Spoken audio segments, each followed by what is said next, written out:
Are you having a hard time figuring out what to get Dad for Father's Day? You should check out Row 1 Brand's Vintage Pictorum Gallery. They have America's best sports art.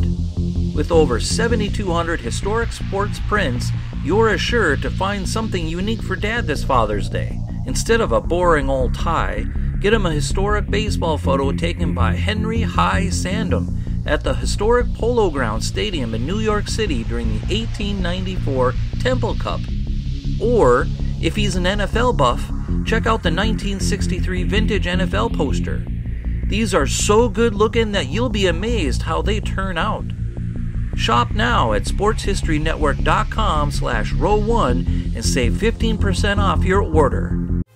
This podcast is part of the Sports History Network, your headquarters for the yesteryear of your favorite sport. You can learn more at sportshistorynetwork.com.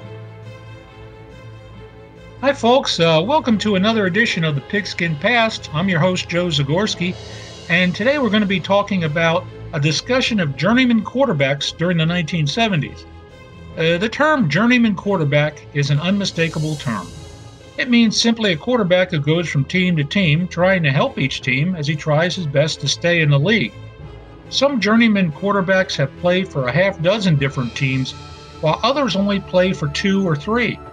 I feel that a journeyman quarterback is one who can still play the game well enough, even if some teams don't feel that he can, to the point of trading him to another team. This edition of the Pigskin Past is a look back at some of the most noteworthy journeyman quarterbacks of the 1970s, decade that I seem to know more about than any other decade in the NFL. I'll try to break them down and briefly discuss them here. There was probably no better or none who traveled more of a journeyman quarterback than Earl Morrall. Before the decade of the 70s, where Morrall helped both the Baltimore Colts and the Miami Dolphins to win Super Bowls, he had also previously played for the San Francisco 49ers, the Pittsburgh Steelers, the Detroit Lions, and the New York Giants from 1956 to 1967. That's a total of 6 teams. Now that's a journeyman. Sometimes an injury can determine where a journeyman quarterback plies his trade. Take Lynn Dickey, for example. He was drafted by the Houston Oilers in 1971, and even though he spent time competing for the position with another 71 draftee, Dan Pastorini, Dickey sustained a detrimental hip dislocation early in his career. By the middle of the decade, Dickey was suspected to still be ailing from his injuries, and he was sent to Green Bay. His career up in Packerland produced very good results, however, and he ultimately led his new team back to the playoffs. John Hadle is another journeyman quarterback who made a name for himself during the 1970s. He played for the San Diego Chargers for 11 years, and then he took to traveling. He played for the Los Angeles Rams, the Green Bay Packers, and the Houston Oilers. He had an 18-year pro career, and that's a testament to having enough skills to stick around the league to help at least one team or another in at least 1 year or another. Now, this all begs to question, why does a team get rid of a quarterback? Usually, it is not due to injuries as much as it is due to the quarterback's poor performance. Sometimes all it takes is one bad year, maybe even one bad game or one bad group of games, and some teams are apt to make roster changes. Even a quarterback with a Super Bowl championship under his belt, a guy like Kenny Stabler, can be traded. After Oakland, he was sent to Houston and then to New Orleans. He didn't do really anything for either of those teams. He helped Houston get into the playoffs in 1980, but after that, forget it. And speaking of New Orleans, their blessed savior, Archie Manning, another product of that 1971 NFL draft, would eventually wear the uniforms of the Houston Oilers and the Minnesota Vikings. I know a lot of Saints fans today want to deny that, but it's true.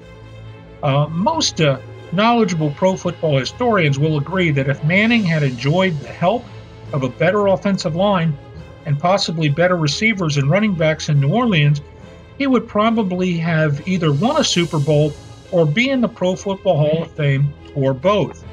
Now, Manning did have, in all honesty, some good running backs in Chuck Muncie and Tony Galbraith, but they came later in his time in New Orleans after he had already been banged up quite a bit.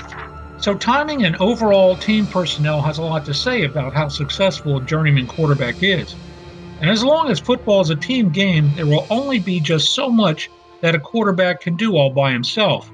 And if he does not have ample teammates helping him out, perhaps the most common denominator then for all journeyman quarterbacks was that for at least one of the teams where they played, they did not receive the requisite support to produce enough victories for that team to be considered successful.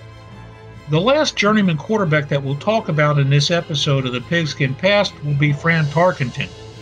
Fran Tarkenton? The Hall of Famer?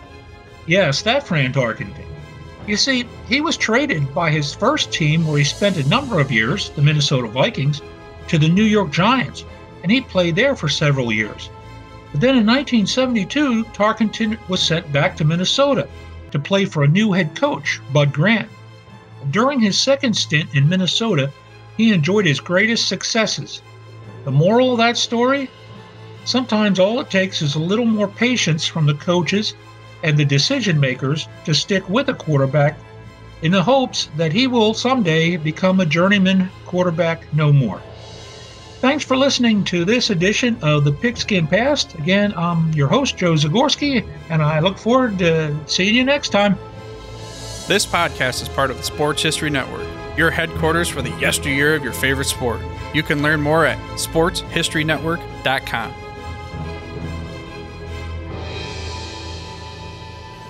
The 2021 Professional Football Researchers Association Convention will be held at the Gold Jacket Lounge at the Pro Football Hall of Fame during the final weekend of June. Convention speakers will celebrate the 100th anniversary of the founding of the NFL. The fee for the convention is $50 for members and $100 for non-members. The fee includes admission to the convention and Pro Football Hall of Fame, meals on Friday evening and Saturday afternoon, and free parking. All convention activities are subject to COVID-19 protocols. For more details, click on the 2021 PFRA convention link at profootballresearchers.org. We here at the Sports History Network proudly partner with 26 podcasts, all revolving around the history of sports. But did you know that many of our hosts were sports history authors way before they started their shows? It's true. We've got Joe Ziemba, host of When Football Was Football, Joe Zagorski, host of Pro Football in the 1970s, Mark Morthier, host of Yesterday Sports, Tommy Phillips, host of Lombardi Memories, and Scott Adamson, co-host of From the 55-Yard Line. All these authors have many books for you to choose from. To check them out, go to our website at sportshistorynetwork.com/sportshistorybooks. Pick up your copy today. Soundtrack provided by Kevin MacLeod of filmmusic.io.